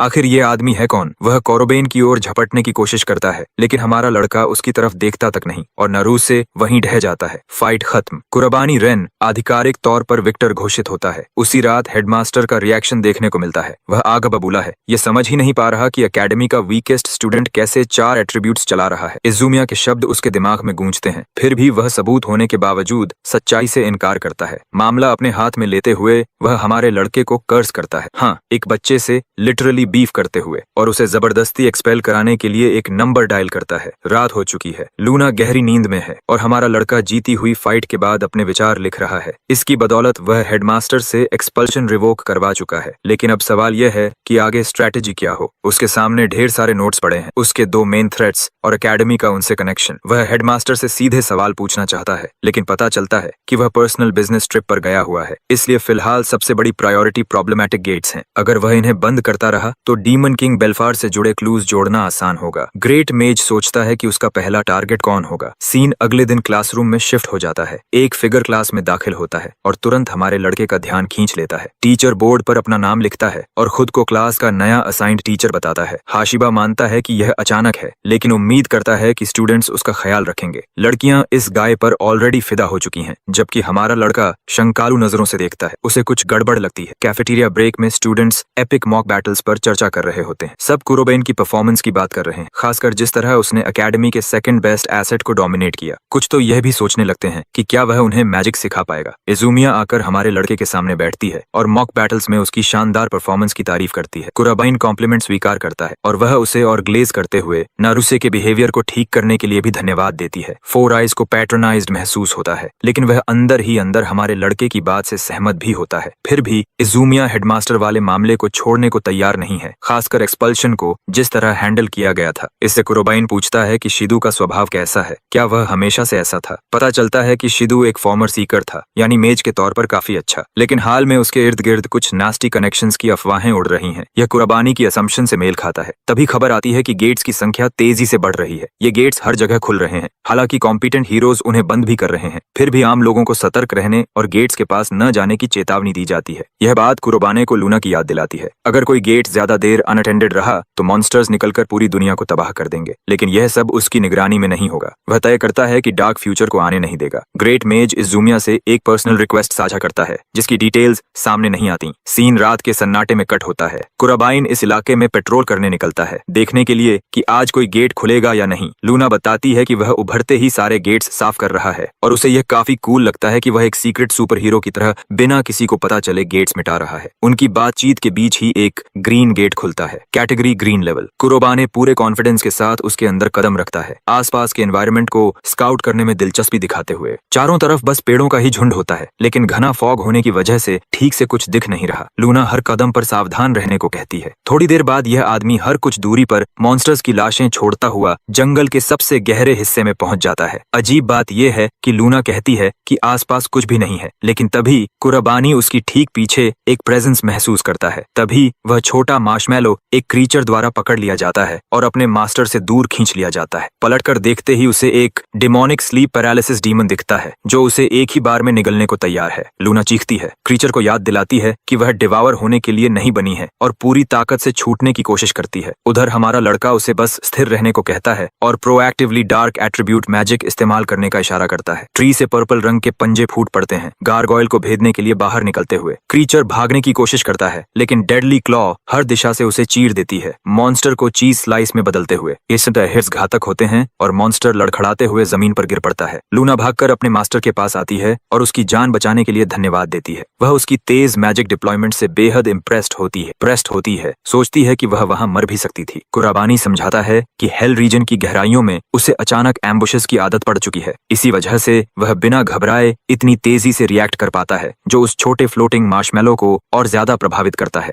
थोड़ी ही देर में गेट क्लियर हो जाता है और आज का मिशन पूरा हो जाता है। कुराबाइन खुश होता है कि उसने इस रीजन को गेट्स से साफ कर दिया है। वह लौटने ही वाला होता है कि अचानक अर्थ स्पाइक्स उसकी तरफ जूम करते हैं। वह तुरंत उछलकर उनके रास्ते से हट जाता है, हर हिट से बचते हुए, और उस असेलेंट पर ध्यान लगाता है जिसने अभी एम्बुश किया था। कुरोबानी देखता है कि एक आदमी बिल्डिंग की ऊंचाई से उसे देख रहा है। वह काफी इंप्रेस्ड लगता है। साफ है कि यह हशीबा ही है, उसका नया टीचर, जो पार्ट टाइम जॉन विक भी है। हमारा लड़का नहीं जानता कि यह आदमी असल में कौन है, बस इतना समझता है कि यह एक इमिनेंट थ्रेट है। कुराबानी तुरंत लूना को छिपने का आदेश देता है, क्योंकि सामने एक कॉम्पिटेंट ओपोनेंट है। लूना भाग जाती है। हमारा लड़का उससे उसकी आइडेंटिटी और हमला करने की वजह पूछता है। असेलेंट इन सवालों में कोई दिलचस्पी नहीं दिखाता और जवाब में ब्लेजिंग फायर स्पेल छोड़ देता है। कुराबानी अटैक डॉज कर लेता है, जिस पर हशीबा उसकी तारीफ करता है, लेकिन वह रुकता नहीं है और हर दिशा से वायलेंट फ्लेम स्ट्राइक्स बरसाने लगता है। अब हमारा लड़का घिर चुका है और भागने की कोई जगह नहीं बचती। हशीबा को यकीन होता है कि यह हिट लगेगा, लेकिन वह एक जरूरी बात भूल जाता है। अल्टीमेट विजर्ड ग्रिम ईटर नाम का स्पेल कास्ट करता है, ओपन डार्कनेस को कमांड करते हुए। एक स्पेस खुलता है और सारी फ्लेम्स को निगलकर दूसरे डायमेंशन में भेज देता है। कुर्बाने बिना मेहनत अटैक खत्म कर देता है। असैसिन स्टन्ड रह जाता है, उसने जिंदगी में ऐसी मैजिक कभी नहीं देखी थी। कुर्बानी उसे भागने नहीं देता और डेडली क्लॉ कास्ट करता है। स्पाइक्स फूट पड़ते हैं और जिस बिल्डिंग पर वह खड़ा था उसे ध्वस्त कर देते हैं, लेकिन हाशिबा किसी तरह बच निकलता है। उसके हाथ पर एक गहरी चोट लगती है। वह सोचता है है कि उसके ओपोनेंट के पास कितनी अजीब मैजिक है। फिर भी वह लड़ने के बजाय भागने को प्रायोरिटी देता है, क्योंकि शिकारी अब शिकार बन चुका है। स्मोक के एक फ्लैश में असैसिन सीन से निकल जाता है, कुराबाइन को निराश छोड़ते हुए। लूना अपनी सेफ स्पेस से बाहर आती है और हालात समझती है। अगली सीन में दोनों डॉम्स लौटते हैं और अटैकर की आइडेंटिटी पर चर्चा करते हैं। कुराबाइन को अभी कुछ पता नहीं, लेकिन उसने असैसिन की मूवमेंट्स पूरी तरह मेमोराइज कर ली। उसका गट फीलिंग चीख रहा है कि असैसिन किसी न किसी तरह एकेडमी से जुड़ा है। वह अगली बार उसे पूरी तरह पकड़ने की कसम खाता है और उसके बारे में हर पॉसिबल जानकारी इकट्ठा करने का इरादा रखता है। अगले दिन क्लासरूम में सीन शिफ्ट होता है। कुराबाइन पास से देखता है कि इंस्ट्रक्टर बोर्ड पर लिख रहा है। क्लास के बाद हाशिबा स्टूडेंट के पास आता है और रेड गेट को अकेले बंद करने की उसकी एबिलिटी के बारे में जानकर उसमें गहरी दिलचस्पी दिखाता है। बेशक कुराबाइन हेडमास्टर का मजाक उड़ाता है कि वह आज तक उसकी अचीवमेंट पर भरोसा नहीं कर पाया। ट्रस्टी की भूमिका निभाते हुए हाशिबा उसे भरोसा दिलाता है कि वह लड़के की बातों पर विश्वास करता है और मॉक बैटल्स के दौरान वह खुद इसकी पुष्टि कर चुका है। जाते जाते वह ओमिनस अंदाज में उसके फ्यूचर परफॉर्मेंस के लिए गुड लक कहता है। दोनों अलग हो जाते हैं, लेकिन टीचर के चेहरे पर वही डीवियस लाइट यागामी वाला मैनिपुलेटर स्माइल होती है, जैसे उसे यहाँ से वही मिल गया हो जिसकी उसे जरूरत थी। अगले सीक्वेंस में हाशिबा चुपचाप कुराबानी के एक और गेट अटेम्प्ट को नोट करता है। पिछली लड़ाई में जो हुआ उसके लिए वह बदले की आग में जल रहा है और लड़के को तकलीफ देने का इरादा रखता है। उस दिन बस उसने गार्ड डाउन किया था, लेकिन अब वह दोबारा गलती नहीं करेगा, खासकर उस नए डिवाइस के साथ जो उसके पास है। हाशिबा की पूरी उम्मीदों के उलट कुराबान गेट को ऐसे स्पीड रन कर देता है जैसे कुछ हुआ ही न हो। हाशिबा अभी अपने ख्यालों में ही होता है कि गेट क्लियर हो जाता है और फिर भी ब्रो सोचता है कि वह जीत जाएगा। डिवाइस का इस्तेमाल कर वह अपने आदमियों को सिग्नल देता है। बाकी असैसिन्स शैडोज से बाहर निकलते हैं, एक बच्चे पर झपटने के लिए, जैसे वह ट्विंस फिंगर सुकूना हो। सब मिलकर स्पेल्स कंबाइन करते हैं और एक एक्सप्लोसिव फिनिश छोड़ते हैं। चारों तरफ तबाही मचा देते हैं। परफेक्ट स्पॉट से सीन देखते हुए हाशिबा हंसता है, मिशन को डिसअपॉइंटिंग बताता है और मुड़ जाता है, यकीन करते हुए कि उसने बच्चे को मार दिया है। जैसे ही वह डेड बॉडी चेक करने का सिग्नल देता है, उसके सबऑर्डिनेट्स ट्रांसमिशन पर चीख उठते हैं। वे डर से कांप रहे होते हैं और हाशिबा को भी सिहरन हो जाती है। वह यकीन नहीं कर पाता कि लड़का उस जायंट एक्सप्लोजन को झेल गया। एक कोल्ड ब्लडेड असैसिन भी अपना काम खो देता है और खुद को संभालते हुए कहता है कि कम से कम लड़के को पता नहीं कि वह कहाँ छिपा है। तभी हमारा लड़का पीछे से रेंट इज ड्यू वाले अंदाज में प्रकट हो जाता है। असैसिन को फिर से दंग कर देता है। कुराबाने की सबसे बड़ी ताकत उसका टाइनी पार्टनर है, जो आसानी से सर्च कर सकती है। वही पर्पल ऑर्ब आसपास स्कैन कर रही होती है, लूना। अब कुराबानी ने उसे कॉर्नर कर लिया है और विंड की रिपल वेव छोड़ता है। इससे हाशिबा का मास्क गिर जाता है और उसकी आइडेंटिटी सबके सामने आ जाती है। असैसिन को समझ ही नहीं आता कि लड़के ने यह कब फिगर आउट कर लिया। याद है जब कुराबानी क्लास में बोर्ड पर लिखते वक्त उसे ध्यान से देख रहा था। वजह यह थी कि फाइट के बाद लगी चोट के कारण हाशिबा दूसरे हाथ से लिख रहा था। फिर कुराबानी ने अयुमिया से पूछताछ की और पता चला कि इंस्ट्रक्टर एक फॉर्मर सीकर था। यह फ्लेम स्पेल्स से मैच करता था। सारे डॉट्स जुड़ते ही कुराबाइन उसे हाशिबा की सुख कहकर टॉन्ट करता है और पूछता है कि क्या उसने अपनी खोई हुई रिजॉल्व वापस पा ली है। वह उससे जानना चाहता है कि आखिर उसने एक स्टूडेंट को असैसिनेट करने की कोशिश क्यों की। यह सुनते ही वह पागल असैसिन जोर से हंस पड़ता है। लड़के की तारीफ करता है कि उसने उसे कॉर्नर करके उसकी आइडेंटिटी तक जोड़ ली। साथ ही वह याद दिलाता है कि वह बस एक स्टूडेंट है जिसे इतना कॉकी नहीं होना चाहिए। यह कहते हुए वह लिटरल सुपरनोवा जैसा अटैक कार्व करता है, एकदम ड्रैगन बॉल जी के फ्रीजा एनर्जी की तरह। आसपास का एनवायरनमेंट सिर्फ रेजिजुअल हीट से पिघलने लगता है। हाशिबा हंसता है, इसे लड़के का अंत घोषित करते हुए। यह उसकी अल्टीमेट टेक्निक है, वही ट्रम्प कार्ड जिससे उसने हजारों शक्तिशाली मॉन्स्टर्स को डिसइंटीग्रेट किया था, जिसे वह अक्सर इस्तेमाल नहीं करता। टारगेट के अंत की घोषणा करते हुए असैसिन व सन उसकी ओर भेज देता है। दूर से कुराबान शांत खड़ा दिखता है, लेकिन असल में वह इस स्पेल से अच्छी तरह वाकिफ है। अचानक हाशिबा का कॉन्फिडेंस टूट जाता है। वह का तभी अपनी आंखों पर यकीन नहीं कर पाता। स्टूडेंट ने उसी फायर एट्रीब्यूट मैजिक का अपना वर्जन कास्ट कर दिया था, क्रिम्सन ब्लेज। दोनों flame spells old school beam clash में टकराते हैं। टकराव के बाद जोरदार एक्सप्लोजन होता है और दोनों एक दूसरे को कैंसिल कर देते हैं। हाशिबा का ट्रम्प कार्ड निगेट हो जाता है, जो उसकी नजरों में किसी चमत्कार से कम नहीं, क्योंकि उसने फायर एट्रीब्यूट रेल्म की हाईएस्ट टीयर मैजिक इस्तेमाल की थी। लेकिन उसकी यह धारणा पूरी तरह गलत निकलती है। कुराबानी के मुताबिक उसकी नजर में वह प्यूनी फायरबॉल बस इंटरमीडिएट लेवल मैजिक है। उसका पेट्रोनाइजिंग टोन असैसिन को बुरी तरह भड़का देता है, तरह बलिस्टिक हो जाता है और लड़के पर चिल्लाने लगता है। लेकिन कुराबाइन को कोई फर्क नहीं पड़ता। वह हाशिबा को याद दिलाता है कि उसने 1000 मॉन्स्टर्स मारने की डींग हाँकी थी। मैक्स फ्लेक्स करते हुए ब्रो उसे हम्बल कर देता है, बताते हुए कि वह 100,000 से ज्यादा मॉन्स्टर्स मार चुका है, यानी उसके नंबर्स तो बिग लीग्स के सामने रुकी लेवल हैं। कुराबानी उसे गले से पकड़ता है और हाशिबा के शरीर को डार्क मैजिक की एसेंस से ढक देता है। असैसिन उसके चारों तरफ उस मैजिक का मैग्नेटिक पुल महसूस करता है, जैसे उसकी एनर्जी खिंच रही हो। अचानक उसका शरीर उसका साथ छोड़ देता है और वह पूरी तरह जमीन पर इमोबिलाइज हो जाता है। लूना यह सब देखती है और थ्रिल्ड होती है कि उसके मास्टर ने आखिरकार अपना लक्ष्य पूरा कर लिया। लेकिन हमारा लड़का अभी खत्म नहीं हुआ है, उसे कुछ और काम निपटाने हैं। हाशिबा हाशिबा की जॉ पकड़कर कुराबानी उससे उस आदमी की आइडेंटिटी पूछता है जिसने उसे भेजा था। वह पहले से जानता है कि वह शिदू है और इंस्ट्रक्टर की चुप्पी ही उसके लिए जवाब बन जाती है। असैसिन घबरा जाता है और घबराहट में सच उगल देता है कि वह सिर्फ ऑर्डर्स फॉलो कर रहा था और गेट्स के करीब पहुंचने वालों को एलिमिनेट करना उसका काम था। इससे कुराबान को यकीन हो जाता है कि शिदू का टारगेट सिर्फ वही नहीं बल्कि हर वो इंसान है जो गेट्स के मामले में रुकावट बने। यह 100% कंफर्म करता है कि हेडमास्टर शुरू से डीमन किंग की साइड पर है। लेकिन सवाल यह है कि अगर वह डीमन किंग के साथ है तो फिर टैलेंटेड स्टूडेंट्स को पावरफुल मेजेस बनने के लिए नर्चर क्यों कर रहा है? यानी ये थ्योरी भी पूरी तरह एक्यूरेट नहीं है। मगर एक बात साफ है, हेडमास्टर किसी क्रिटिकल रोल में जरूर है। कुराबाने डर से कांपते अपने विक्टिम की ओर देखता है। वह समझता है कि इस असैसिन को शिदू के सामने पेश करने से अभी कोई फायदा नहीं होगा। थोड़ी देर बाद वह इस आदमी को बांध देता है और अलग रख देता है। कम से कम इससे हेडमास्टर अगली बार कोई रेकलेस कदम उठाने से पहले ज्यादा कॉशियस रहेगा। यही कुराबाइन चाहता है। जाते जाते वह ऐलान करता है कि वह बैटलफील्ड के पीछे मौजूद असली मास्टरमाइंड को बेनकाब करेगा। अगली सीन में शिदू किसी एस्टेट पर पहुंचता है। दरवाजा खटखटाकर वह ऊपर जाता है, याद करते हुए कि हर बार यहाँ आना कितना ईरी और अनकंफर्टेबल लगता है। हेडमास्टर एक और दरवाजा खटखटाता है और अंदर जाने की अनुमति मिलती है। सबसे पहले वह अपने मास्टर के सामने झुकता है, वही असली मास्टरमाइंड जो उसकी तरफ देखता तक नहीं, वह सिर्फ रिपोर्ट सुनना चाहता है। शिदू सब कुछ पॉजिटिव लाइट में एक्सप्लेन करता है, लेकिन जब प्लान में किसी ऑब्स्टिकल या बदलाव के बारे में पूछा जाता है तो शिदू अपनी क्यूरियोसिटी जाहिर करता है। वह बताता है कि एकेडमी में एक स्टूडेंट उभरा है जिसके रिजल्ट्स पहले कभी नहीं देखे गए। वही किड चारों डिस्टिंग्विश्ड मैजिक एलिमेंट्स भी इस्तेमाल कर सकता है। इसके बावजूद शिदू पूरा कॉन्फिडेंस दिखाता है और बताता है कि उसने उस बच्चे को एलिमिनेट करने के लिए पहले ही असैसिन भेज दिया है। यह सुनकर उसका मास्टर उठ खड़ा होता है, दिलचस्पी लेते हुए। यह डेवलपमेंट उसके लिए अनएक्सपेक्टेड थी। स्टूडेंट की अचानक ओवरवेलमिंग पावर जानने के बाद वह मानता है कि यह किड उनकी प्लान्स के लिए ऑब्स्टिकल बन सकता है। लेकिन हेडमास्टर अब भी असैसिन पर भरोसा जताता है, मिशन की सक्सेस की गारंटी देते हुए। मगर उसका मास्टर इतना कॉन्फिडेंट नहीं है, क्योंकि अगर मिशन सफल होता तो अब तक रिपोर्ट आ चुकी होती। यह शिदू को झटका देता है। वह तुरंत अपना फोन निकालता है, फेलियर की संभावना मानने से इनकार करते हुए। जिस असैसिन को उसने भेजा था वह इस वक्त बंधा हुआ और बेबस पड़ा है। उसका फोन पॉकेट में बजता है, लेकिन वह कॉल उठा भी नहीं सकता। यह शिदू के लिए एक और पुख्ता सबूत बन जाता है कि उस बच्चे ने असैसिन को भी आउटप्ले कर दिया है। उसका बॉस इसे तुरंत मिशन फेलियर मान लेता है। शिदू फ्रस्ट्रेशन से भर जाता है। कुराबान रेन के बारे में उसकी इंप्रेशन अच्छी थी, लेकिन इतनी ऊंची नहीं। अब उसके पास ऑप्शंस कम पड़ रहे हैं। तभी उसका मास्टर एक परफेक्टली प्लॉजिबल मेथड सुझाता है। अगर वे किसी एक्सेप्शनली टैलेंटेड मेज से निपट रहे हैं तो बस इतना करना है कि उसके दोस्तों को उसके लिए बेट बना दिया जाए। यह योजना सुनकर स्कमबैग हेडमास्टर अंदर से बेहद एक्साइटेड हो जाता है, क्योंकि वह समझ जाता है कि उसका मास्टर किस ओर इशारा कर रहा है। शिदू वह रिंग पकड़ता है जो उसका मास्टर उसकी तरफ फेंकता है। उसे लगता है कि यह मेथड अभी थोड़ा जल्दी है, लेकिन यह भी सच है कि उन्हें अगले स्टेज के एक्सपेरिमेंट के लिए डेटा चाहिए। हेडमास्टर दांत दिखाती हुई मुस्कान के साथ मिशन सक्सेस का भरोसा दिलाता है, क्योंकि यही वजह थी कि उन्होंने इतनी बड़ी संख्या में विजर्ड्स इकट्ठा किए थे। लीडर इस नए मोड से इंट्रीग्ड हो जाता है और भी दिलचस्प ट्विस्ट्स की उम्मीद करता है। वह इतना अच्छे मूड में होता है कि सोचने लगता है कि अब इस दुनिया में एक रियल ब्लैक गेट खोलने का समय आ गया है। याद रहे, अभी तक हाईएस्ट डिफिकल्टी गेट रेड है। अगले ही दिन इस चर्चा के बाद हमारे लड़के को ऑफिस बुलाया जाता है एक और अजीब अनाउंसमेंट के लिए। ब्रो स्टन्ड रह जाता है जब शिदू खुद कुराबानी की एबिलिटीज को आंकने में हुई अपनी गलती मानता है और अब तक के रूड बिहेवियर के लिए माफी भी मांगता है। शिदू कहता है कि उसका सडन एटीट्यूड चेंज अटपटा लग सकता है, लेकिन अब वह लड़के की ट्रू पोटेंशियल समझ चुका है, इसलिए उसे प्रॉपर रिस्पेक्ट देना चाहता है। पास आकर हेडमास्टर हाल में बढ़ती गेट अकरेंसेस के बारे में जानकारी देता है। इसी वजह से वह चाहता है कि हमारा लड़का स्टूडेंट प्रेसिडेंट इसुमिया के साथ मिलकर ज्यादा से ज्यादा गेट्स सील करने में मदद करे। उसकी बातों से कुरोबेन समझ जाता है कि उनका काम हाई गेट फ्रीक्वेंसी वाले एरियाज को मॉनिटर करना है। हेडमास्टर खुश होता है कि लड़का जल्दी समझ गया और हैंडशेक के लिए हाथ बढ़ाता है, जैसे वह सच में उस पर भरोसा करता हो। कुराबाने बाहर से एक्ट के साथ चलता है, लेकिन वह कोई डेंस प्रोटैगनिस्ट नहीं है। वह जानता है कि यह लाइंग पिग अंदर ही अंदर कुछ साजिश रच रहा है। इसी हैंडशेक के दौरान कुराबानी अपनी डार्क मैजिक से थोड़ा एक्स्ट्रा टैंपर कर देता है। मीटिंग के बाद वह अपनी स्ट्रैटेजी इसुमिया को बताता है। वह खुलासा करता है कि पहले ही उसने एक ट्रैप बिछा दी थी और फिर हाशिबा के असैसिनेशन अटेम्प्ट का बॉम्ब शेल गिराता है जो हेडमास्टर के ऑर्डर्स पर हुआ था। यह साफ नहीं है कि शिदू ने यह जोड़ लिया है या नहीं, लेकिन कुराबानी उसकी असली मंशा साफ देख पा रहा है। स्टूडेंट प्रेसिडेंट हैरान हो जाती है और पूछती है कि उसने ऑफर रिजेक्ट क्यों नहीं किया। कुराबाइन मानता है कि गेट्स को हैंडल करना जरूरी है और उसके पास काउंटरएक्ट करने का प्लान है। दिक्कत यह है कि वह अकेले गेट्स सील करने की सोच रहा था। तभी इजुमिया आवाज उठाती है और कहती है कि वह भी साथ जाएगी। वह खतरे की वजह से रियलिटी को नजरअंदाज नहीं करना चाहती और जब भी जरूरत पड़े अपने दोस्त की मदद करना चाहती है। लूना भी देख लेती है कि यह लड़की कितनी स्टबर्नली स्टर्नली डिटर्मिन्ड है, इसलिए उसे रोकने का कोई फायदा नहीं। आखिरकार कुराबानी मान जाता है और मिशन के लिए इवनिंग आवर्स तय करता है। अगली सीन में वे रेड हंट की तैयारी कर रहे होते हैं। एरिया में घूमते हुए अजीब तरह से उन्हें कोई गेट अवेकनिंग महसूस नहीं होती। खाली वक्त में कुराबानी उससे सीधे पूछता है कि क्या वह गेट्स के अंदर छिपे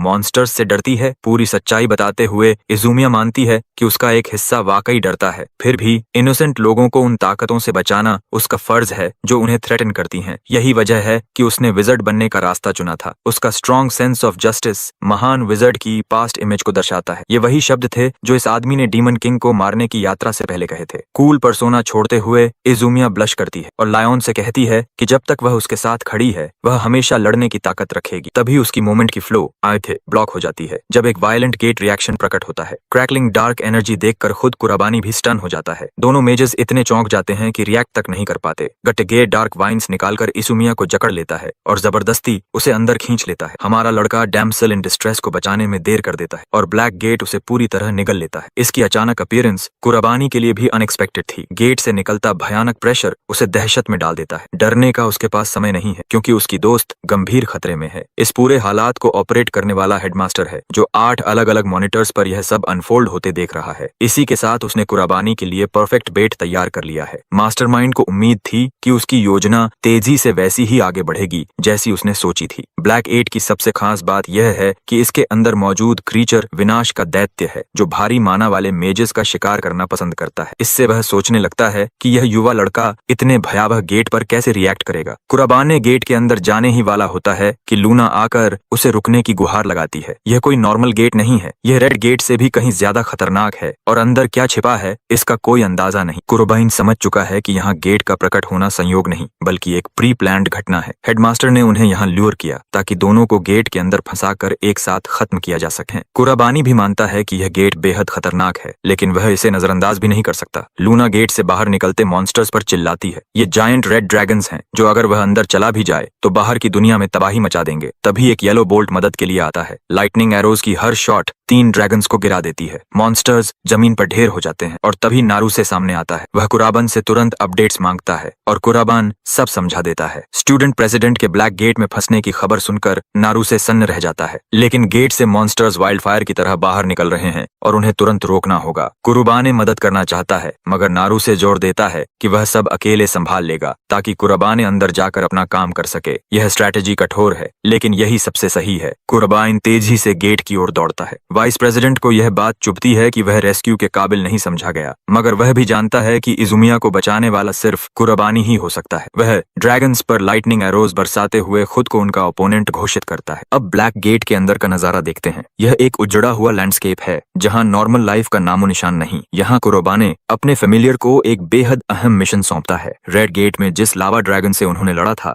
वही क्रीचर यहाँ एक मॉब मॉन्स्टर है। फिर भी कुराबाइन को कोई चिंता नहीं। वह डार्क मैजिक के द्वार खोलता है और एपिक कैलामिटी साइथ मैनिफेस्ट करता है। लावा ड्रैगन उस पर वार करता है लेकिन कुराबानी कहीं तेज है और उसका आर्म साफ काट देता है। फिर लिम्स और हेड अलग कर देता है। इतने सारे ड्रैगन से निपटना समय लेगा और हमारा लड़का वह समय नहीं गंवाना चाहता। इसके बजाय वह साफ कर देता है कि वे सब उससे डरेंगे और जबरदस्ती उसके लिए रास्ता बनाएंगे। गेट के बाहर अनफोल्डिंग घटनाएं देखता हुआ हेडमास्टर खुश है कि कुराबानी भागने के बजाय अंदर चला गया। वह उसे इडियट कहता है जो अपनी ही मौत की ओर दौड़ा। उधर यह तथाकथित इडियट पहला पाथ क्लियर कर चुका है और अब एक संकरी दरार की ओर बढ़ रहा है जो डंजन का सबसे गहरा हिस्सा है। लावा ड्रैगन्स की भीड़ से लड़ते हुए वह काफी थक चुका है। फिर भी कुराबानी बिल्कुल चिल बना रहता है। हेल फ्लोर की गहराइयों जैसी एक्सट्रीम डिफिकल्टी वह पहले ही झेल चुका है इसलिए यह उसके लिए नॉर्मल है। उसकी यह रिएश्योरेंस लूना का कॉन्फिडेंस बढ़ाती है। अब उनका एक ही मिशन है, इजुमिया को बचाना और इस जगह से निकलना। उधर इजुमिया इस वक्त टेंटेकल्स से घिरी हुई है जो उसके शरीर को जकड़े हुए हैं। बॉस मॉन्स्टर एक वन आइड एल्ड्रिच मॉन्स्ट्रोसिटी है जिसने उसे हॉस्टेज बना रखा है। वह पूरी ताकत से छूटने की कोशिश करती है लेकिन उसे महसूस होता है कि उसकी एनर्जी धीरे धीरे ड्रेन हो रही है। यह साफ दिखाता है कि अगर यह मॉन्स्टर बाहर निकल गया तो दुनिया पर किस किस्म का हॉरर टूट पड़ेगा। हजारों लोग मर सकते थे और आय बस यही सोच रही थी कि क्या उसका प्यारा दोस्त सुरक्षित बाहर निकल पाया होगा। उसी पल वह जानती है कि अब पूंछ दबाकर भागने का समय नहीं है। उसे पता है कि वह हार मानने वाला नहीं है इसलिए वह हिम्मत जुटाकर फायर स्पेल कास्ट करने की कोशिश करती है। जाती है। इजुमी का यह हीरोइक एक्ट बुरी तरह फेल हो जाता है क्योंकि वह बिल्कुल भी मैजिक कास्ट नहीं कर पाती। तभी उसे एहसास होता है कि मॉन्स्टर उसके शरीर से माना ड्रेन कर रहा है। क्रीचर अपना विशाल वैक्यूम जैसा मुंह खोलता है जिसमें घूमती हुई अनगिनत दांतों की स्पाइरल्स हैं जो इजुमी के अंत की तैयारी कर रही हैं। स्टूडेंट प्रेसिडेंट अपने अंत के लिए खुद को तैयार कर लेती है। तभी उसे हमारे लड़के की आवाज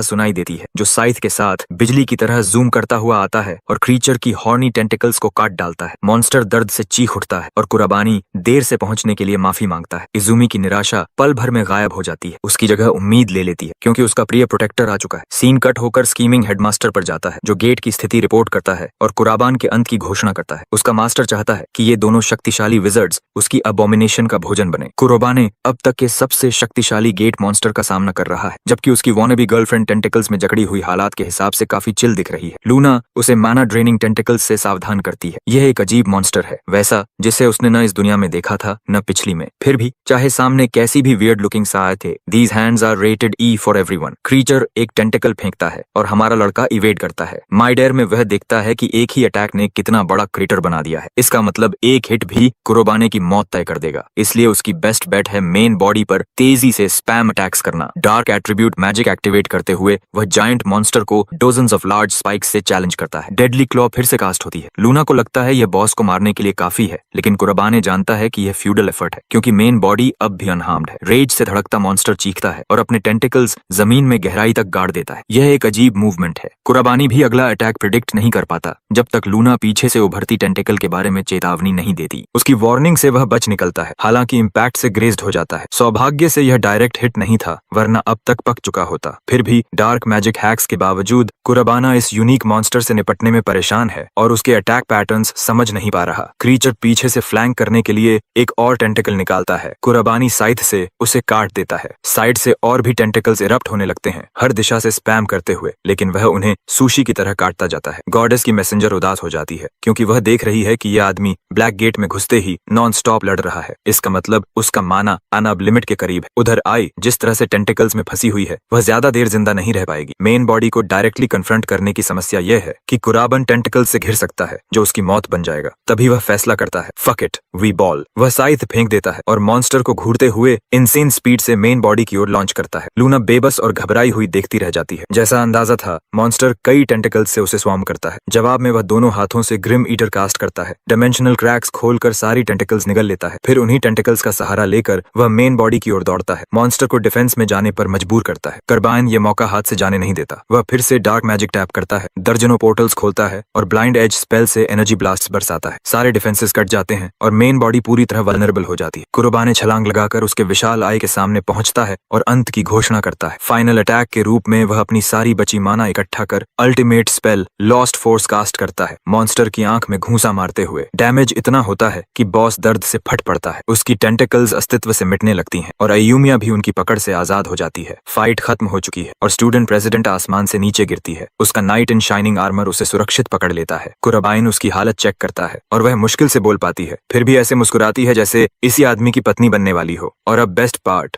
हेडमास्टर अचानक महसूस करता है कि उसका ultimate master plan black gate खुद ब खुद गायब हो रहा है। यह एक अनएक्सपेक्टेड बदलाव है। कोई तरीका नहीं कि कुराबाइन ने ऐसा लेवल का काम किया हो। कोई चांस नहीं कि उसने ब्लैक गेट के गेट मास्टर को हरा दिया हो। शिदू रिंग चेक करता है, यकीन करते हुए कि वह अब भी उसके पास है। वह झट से उसे उठाकर पहन लेता है। Having gathered all the infinity stones required to wipe out exactly half the universe. Wait, wrong story. लेकिन इससे पहले कि यह wannabe थैनोस कुछ करे, हमारे लड़के की नॉक पड़ती है। डार्कनेस के एम्बॉडीमेंट की तरह अंदर घुसते हुए कुराबान हेडमास्टर को करियर एंडिंग गलती के लिए ललकारता है क्योंकि उसने उसे इस गंदगी में घसीटा। बैफल्ड हेडमास्टर पूछता है कि वह यहाँ पहुंचा कैसे। कुराबानी खुद को स्कम का इरेडिकेटर बताते हुए खड़ा होता है। शिदू पूछता है कि वह यहाँ क्या कर रहा है तो हमारा लड़का कबूल करता है कि उसने एक स्पेल से अपने शरीर पर मार्क लगाया था जिससे वह सीधे सीक्रेट बेस में टेलीपोर्ट कर सकता है। यह सुनकर प्रिंसिपल चिढ़ जाता है क्योंकि उसे याद आता है कि पहले कुराबानी के शरीर पर जो शैडोवी फिगर दिखी थी वही वह मार्क हो सकती है। अंदर ही अंदर शिदू अनईजी हो जाता है क्योंकि उसने कभी ऐसी मैजिक के बारे में नहीं सुना। वह इसे नजरअंदाज कर देता है, सोचता है कि यह बस एक ब्रैटी टीनेजर की अकड़ है, लेकिन यह सोच अगले ही पल टूट जाती है। कुराबन बातचीत अपने हाथ में ले लेता है और सीधे पूछता है क्या उसी ने गेट समन किया था। वह कहता है कि झूठ बेकार है क्योंकि उसे पीछे छिपा सारा इक्विपमेंट दिख रहा है और सच बताना ही समझदारी है। कर्बेन उसे अक्यूज करता है कि उसने यंग विजर्ड्स के लिए ट्रेनिंग सेंटर बनाया और पूछता है कि अगर उसके मोटिव्स शुरू से ही डार्क थे तो ऐसा क्यों किया। प्रिंसिपल पल भर रुकता है, फिर सिनिस्टर मुस्कान के साथ कबूल करता है कि उसका मकसद फूड तैयार करना था। कुराबाइन उलझ जाता है और शीदू समझाता है कि वह गेट के पार मौजूद मॉन्स्टर्स के पेट भरना चाहता था। सारे विक्टिम्स, सारे बेगुनाह स्टूडेंट्स सिर्फ इसी मकसद से कल्टीवेट किए गए थे, इसलिए वह बिना हिचक मान लेता है कि गेट उसी ने खोला। केओस का फायदा उठाकर वह मॉन्स्टर्स के सामने घुटने टेककर पावर और अथॉरिटी हासिल करता रहा। कुराबाइन सब सुनता है, लेकिन अपने मास्टर की इस क्रूअल योजना में इजुमिया की कुर्बानी की कोशिश वह भूल नहीं पाता। उसकी नजर में शिदू धरती पर रेंगने वाला एब्सोल्यूट स्कम है और सबसे ज्यादा गुस्सा इस बात का है कि उस आदमी को कोई पछतावा नहीं, वह स्मग और प्राउड है। शिदू फायर एलिमेंट समन करता है और कहता है कि उसे फर्क नहीं पड़ता कुराबानी क्या इंसल्ट करे क्योंकि अंत में टीनेजर मरेगा। इसी कॉन्फिडेंस के साथ वह फायर बॉल्स उछालता है, यकीन करते हुए कि फाइट यहीं खत्म होगी। लेकिन कुराबानी प्रिंसिपल की सोच से कहीं ज्यादा ताकतवर है। एक हाथ के हल्के फ्लिक से वह शील्ड बना देता है और हर फायर बॉल को एक ही मोशन में मिटा देता है। शिदू हैरान रह जाता है क्योंकि मैजिक कुराबान तक पहुंचती ही नहीं बल्कि उससे पहले ही गायब हो जाती है। तभी उसे एहसास होता है कि कुराबान उसे प्रोवोक कर रहा है, खुलकर कह रहा है कि इस बार ठीक से आए और अपनी असली ताकत दिखाए। प्रिंसिपल भड़क उठता है और सोचता है कि इस टीनेजर को असली सजा दिखानी होगी। कुराबानी की बैटर्ड हालत देखकर वह खुद को समझाता है कि लड़का पहले ही हार चुका है और अब अपर हैंड उसी के पास है। वह फिर से फायर एलिमेंट इकट्ठा करता है और एक और अटैक चार्ज करता है, धमकी देते हुए कि इस बार कुराबानी पूरी तरह इरेज हो जाएगा। लेकिन ऐसा कुछ नहीं होता। जैसे ही फायर बॉल्स टकराने वाले होते हैं, कुराबानी dark attribute spell denial mirror इस्तेमाल करता है और अपने चारों ओर फोर्स फील्ड बना लेता है। फायर बॉल्स बैरियर से टकराकर वापस उछलते हैं और सीधे शीदू की ओर दौड़ पड़ते हैं। उसे भागने का कोई समय नहीं मिलता और उसका खुद का हमला उसी पर आकर टूट पड़ता है। वह दर्द से चीख उठता है और जमीन पर गिर पड़ता है। गाढ़ा धुआं खांसते हुए उसका शरीर कांपने लगता है। उसे यकीन नहीं होता कि जिस स्टूडेंट को वह कभी इनकॉम्पिटेंट समझता था वही उसे इतनी आसानी से हरा सकता है। लेकिन जब वह ऊपर देखता है और कुराबान से निकलती ऑरा महसूस करता है, तब उसे समझ आता है कि उसके सामने कोई साधारण इंसान नहीं है। प्रिंसिपल खुद को खड़ा करता है और समझ जाता है कि जीतने का अब उसके पास सिर्फ एक रास्ता है, यही गेट समन करना। वह मैजिक एक्टिवेट करने के लिए हथेली जमीन पर पटकता है, लेकिन पूरा करने से पहले ही कुछ उसकी हथेली को भेद देता है और वह दर्द से चीख पड़ता है। कुराबाइन उसकी ओर चलता है और शांति से कहता है कि वह सच जानता है, इन रिंग्स को पहनकर प्रिंसिपल गेट मटेरियलाइज कर सकता है। शीदू पीछे लड़खड़ाता है और घबराकर माफी मांगता है, लेकिन उसके गंदे मुंह से शब्द निकलने से पहले ही कुराबानी उसे जोरदार पंच मारता है, उसकी जौ तोड़ते हुए उसे जमीन पर गिरा देता है। कुराबानी उसे उठाकर कहता है कि वह उससे पूरा सच उगलवाएगा। वह पूछता है कि वह किसके लिए काम करता है और वे अभी कहाँ हैं। तभी प्रिंसिपल के मुंह से एक काली शैडो बाहर निकलती है। वह चुप हो जाता है और लाइफलेस होकर फर्श पर गिर पड़ता है। कुराबानी समझ जाता है कि उसने आंसर्स निकालने का मौका खो दिया है। कहीं और एक विशाल और सुनसान कमरे में एक ब्लॉन्ड आदमी शांति से सोचता है कि उसने अपना एक पॉन खो दिया है। वह जानता है कि कुराबाइन ने यह छोटी लड़ाई जीत ली होगी, लेकिन जैसे ही प्रिंस शार्क उठकर चांद की ओर देखता है, उसे समझ आता है कि असली वॉर बस कगार पर है और अभी खत्म होने से बहुत दूर है। अगले दिन कुराबानी रूफटॉप पर उजुमिया से मिलता है, उस फ्लैग को घूरते हुए जिसे वह दिल से नफरत करता है। वह शिदू के साथ जो हुआ सब समझाता है और बताता है कि हमले के बाद जागने पर आदमी अपनी सारी मेमोरीज खो चुका है। अथॉरिटीज उसे कस्टडी में ले लेती हैं, लेकिन सच्चाई वही रहती है। गेट्स अब भी दूसरी जगहों पर प्रकट हो रहे हैं, यानी शिदू अकेला साजिश करता नहीं था। ये ठीक वही थ्योरी है जिस पर कुराबानी पहले से यकीन करता है और उसे पूरा भरोसा है कि शार्क किसी न किसी तरह शामिल है। उसके मन में एक शांत आवाज गूंजती है, उसे चेतावनी देती है कि गार्ड डाउन न करे क्योंकि वॉर और नजदीक आ रही है। कुराबाइन यह पहले से जानता है और खामोशी में शार्क को चुनौती देता है कि वह अपना सबसे बुरा रूप लेकर आए, क्योंकि चाहे जो हो वह उसे ढूंढेगा और नष्ट करेगा। थोड़ी देर बाद कुराबानी सोने की कोशिश करता है, लेकिन पास्ट लाइफ की मेमोरीज उमड़ पड़ती हैं। उसे याद आता है लायन किंग को हराना, फिर विजयी हीरो बनकर ऑर्फनेज लौटना और छोटे बच्चों से मैजिक सिखाने का वादा करना। उसे याद है प्रिंस शार्क के साथ काम करते हुए वह कितना खुश था, और फिर वही सब एक क्रूर और जानलेवा बिट्रेयल में बदल गया जिसने उसके प्यारे सभी लोगों की जान ले ली। नाइटमेयर असहनीय हो जाता है और वह घबराकर जाग उठता है। सांस संभालते हुए वह खिड़की से आती धूप देखता है और समझता है कि सुबह हो चुकी है। उसे पता है कि शिदू अब डिसमिस हो चुका है, लेकिन वह कभी अकेला काम नहीं कर रहा था। उसके सीने में बेचैनी घर कर जाती है जब वह स्कूल के ऊपर लहराते फ्लैग को देखता है, क्योंकि उसे महसूस होता है कि शार्क अभी भी कहीं पास ही है। कुरोबेन मानता है कि शार्क उसके कदम उठाने का इंतजार कर रहा है और वह खुद से वादा करता है कि जब वह पल आएगा तो वह किसी भी कीमत पर बदला लेगा। उसी दिन बाद में सब देखते हैं कि ब्राइट रेड सूट और स्ट्राइकिंग ब्लॉन्ड हेयर वाला एक आदमी हॉलवे से गुजरता है। उसे नया हेडमास्टर बताया जाता है। कुराबानी को याद आता है कि नया हेडमास्टर आने वाला था, लेकिन इतनी जल्दी होगा यह उसने नहीं सोचा था। इजुमी बताती है कि नए हेडमास्टर ने कुराबाइन से प्राइवेट मीटिंग मांगी है। कुराबाइन तुरंत सहमत हो जाता है क्योंकि वह सच में जानना चाहता है कि यह आदमी कैसा है। वह इजुमिया से पूछता है कि क्या वह और नया हेडमास्टर पहले से करीबी हैं। इजुमिया समझाती है कि उसका परिवार काफी वेल्थी और हाई स्टेटस वाला है और वे एक दूसरे को अच्छी तरह जानते हैं। वह बताती है कि वह मूल रूप से उसका अंकल है जिसने बचपन से उसका ख्याल रखा। उसका नाम जेनिस कोलमैन है, एक ऑर्गेनाइजेशन का इंस्ट्रक्टर जो पूरी दुनिया से सिर्फ सबसे बेहतरीन विजर्ड्स को इकट्ठा करता है।